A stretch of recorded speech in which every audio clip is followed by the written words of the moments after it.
Hey, what's up guys? Today's video will be the ultimate frontline PvP tier list of the latest patch 7.21 for Dawntrail. If you don't know me, I streamed a lot of frontline PvP on Twitch, so I basically played every single job where I feel comfortable with them already. This is why I'm making the tier list. I have about almost 2,000 frontline games played, and that's a lot of games. And the idea of this tier list will be how powerful the job is, how easy it is to play, how difficult it is to play, how enjoyable it is to play, etc. So that's going to be what determines their tier.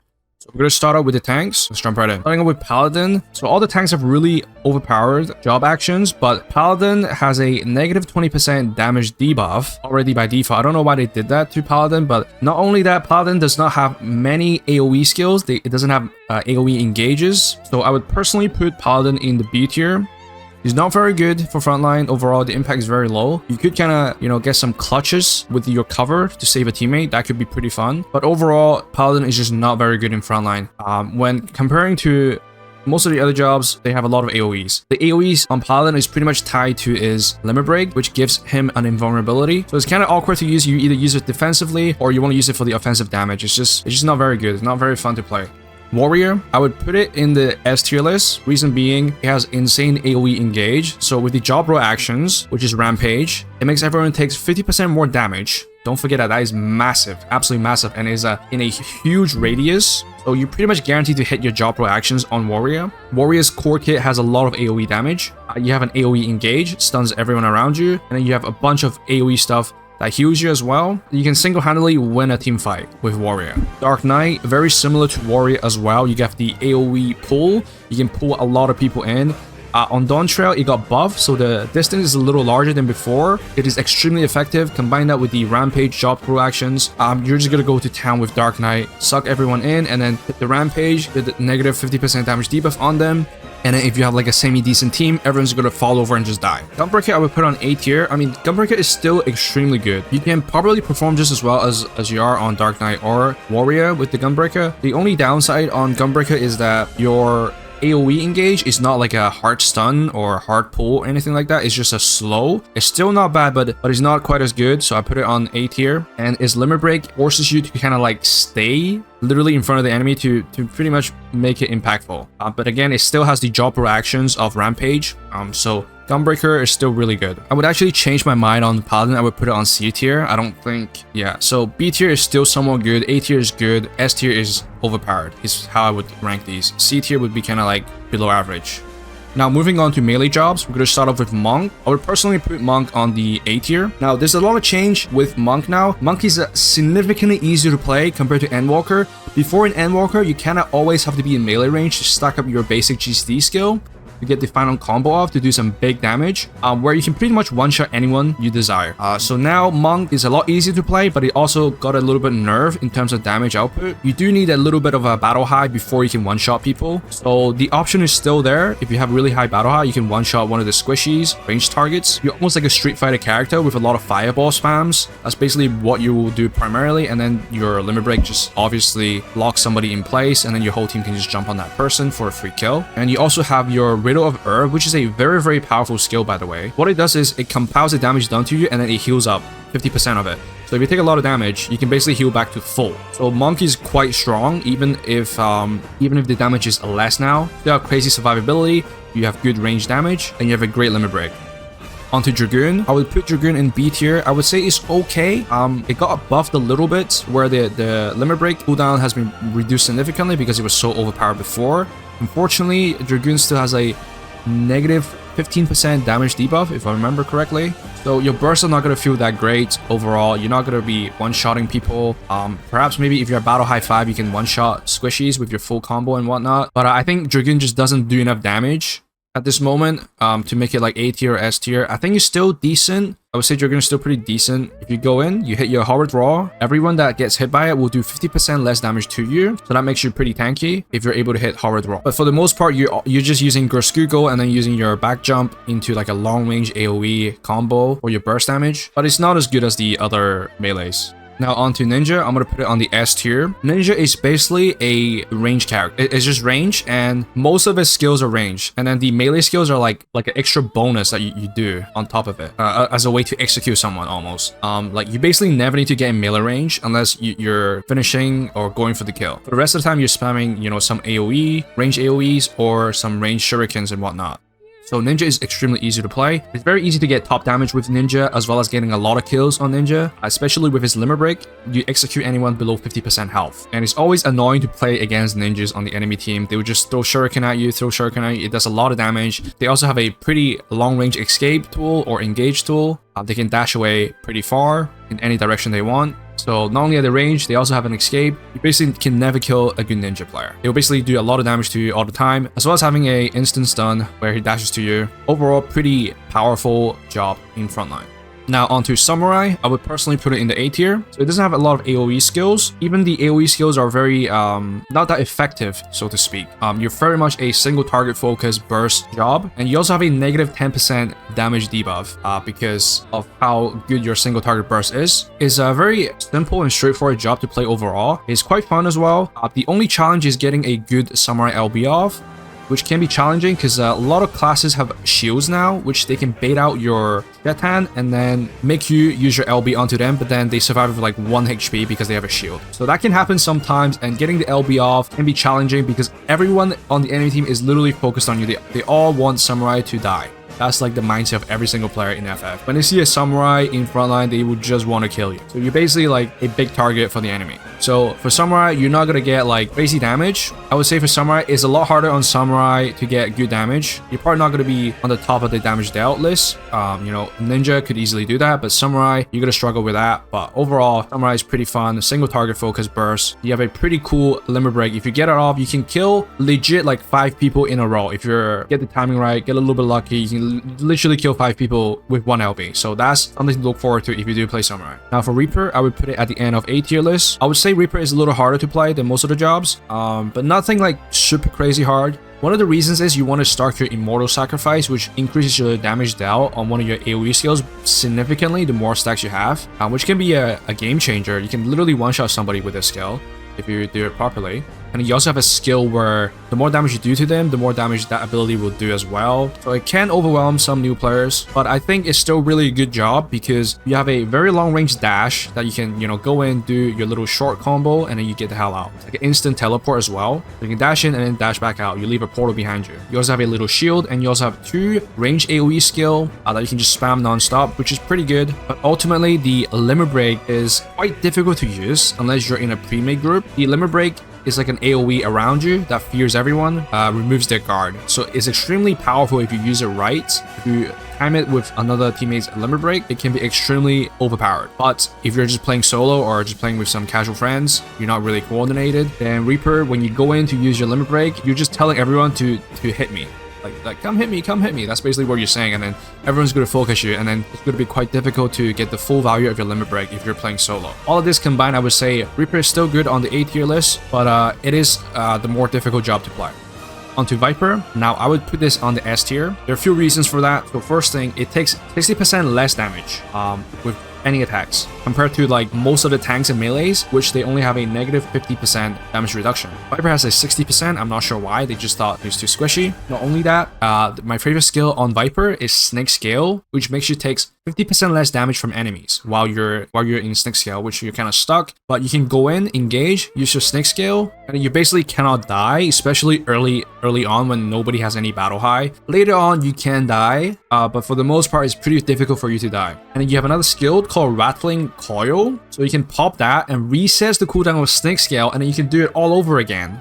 So you're literally just in the middle of the enemy team for like 8 seconds. And don't forget, you can also use your guard after the second Snake Scale wears off. So it makes a Viper a really strong engager, but still nothing crazy like the tanks. I would say the tanks are still far better. And also Viper has got to be the most fun job. It's really spammy. I really like the skills. I really like Viper when it's in the middle of the limit break. You're spamming your skills non-stop. The animations look sick. It just flows really well overall. And I love this job. Viper has got to be like one of the best jobs in PvP right now. Really well done by the developers.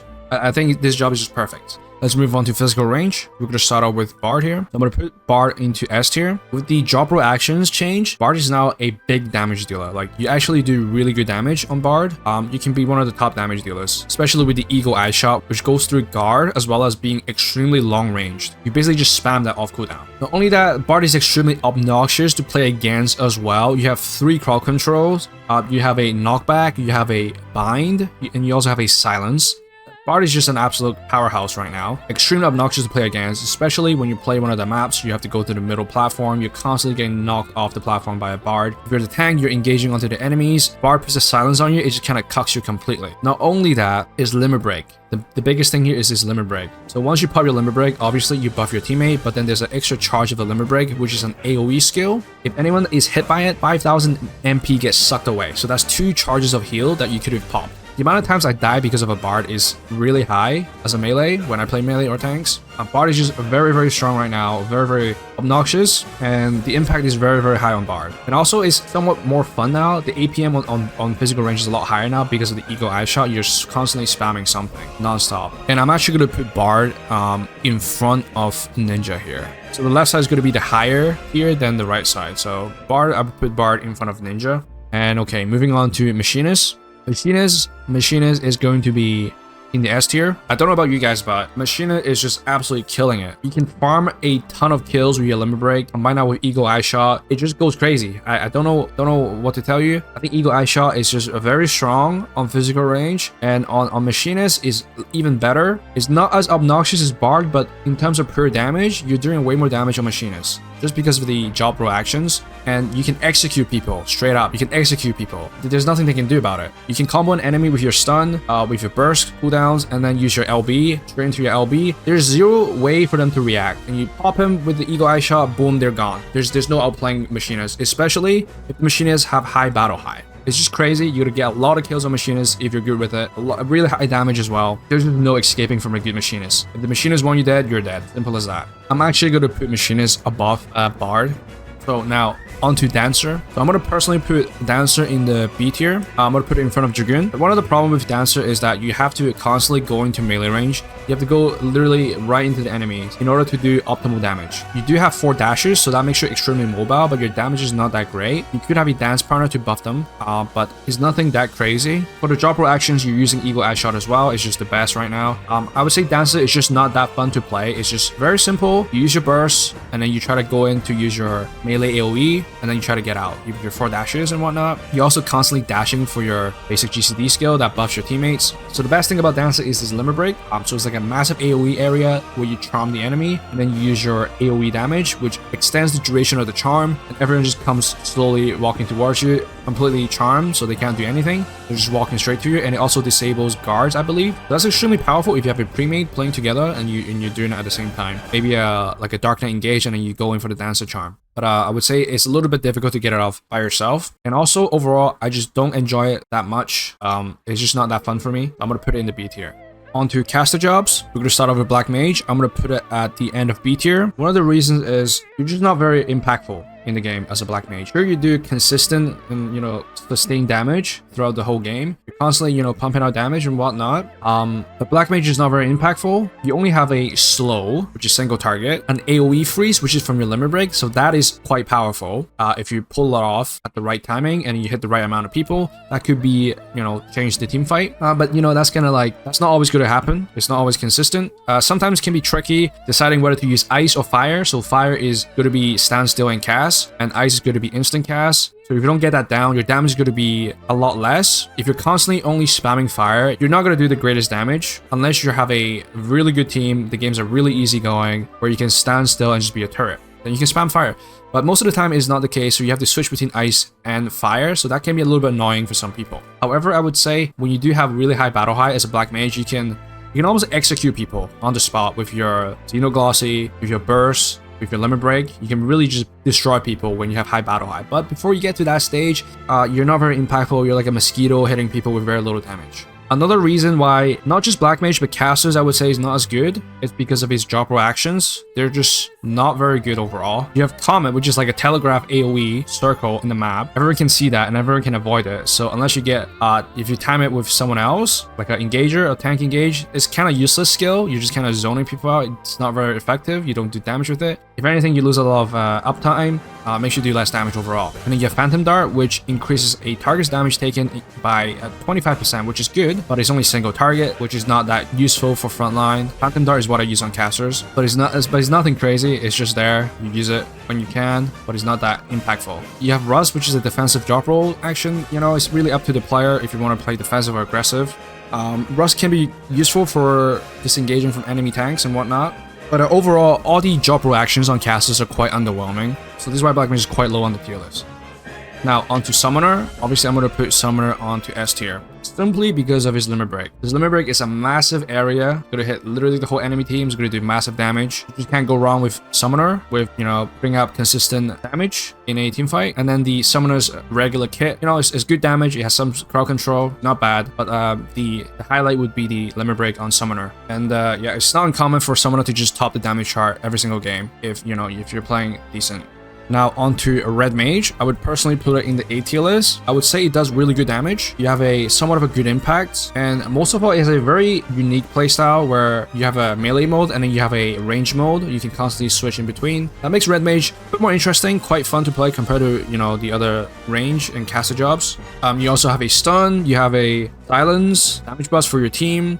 And you also have a great mobility overall. You can dash in and then dash back out as long as there is a target in front of you. And then your melee skill also goes through guard. Really good for executing people who are like trying to get out with their guard. And then the Limit Break, as far as I know, is just a massive AoE with a cross. And anyone who's hit by it just takes more damage. Really can't go wrong with Red Mage.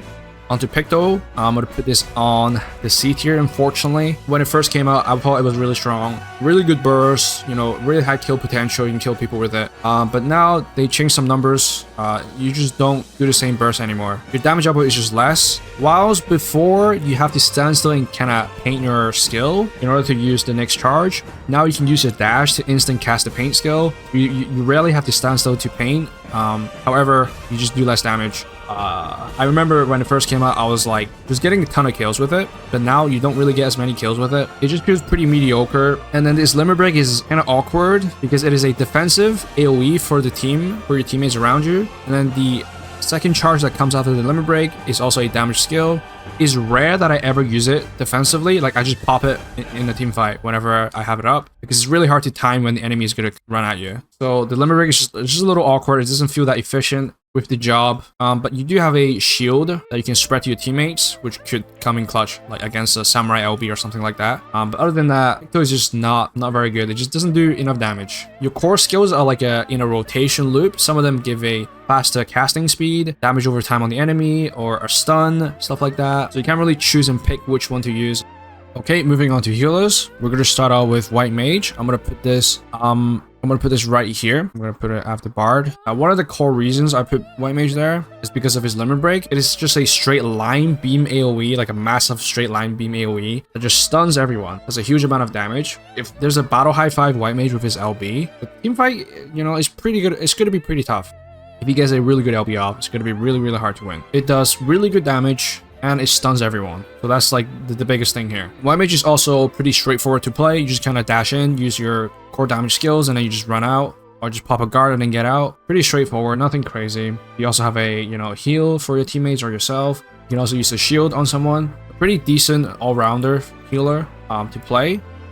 For Scholar, I'm going to put this at the top of A tier. Scholar is what I call COVID Mage because that's basically all you do. You just spread like some disease onto the enemies. You put a damage over time skill and then you spread it to the whole enemy team. That's basically the core gameplay of Scholar. And that's basically what you do. But I would say the heals are pretty decent on Scholar as well. You can drop a fairy to heal your teammates. You also have a massive speed boost for your entire team. That can come a clutch sometimes when you try to escape or try to engage and whatnot. You can pop that and everyone just runs in really quick or runs out really quick. And not only that, your Limit Break is really good. Everyone in your team will then get a barrier that protects them that will cleanse any crowd control that hits them next. So that's really, really strong defensively. And your basic GCD skill turns into like an AoE instant cast that you can spam non-stop. So you're going to be dishing out a lot of damage as well as being protective for your team. So Scholar is not that bad at all. It's pretty solid pick.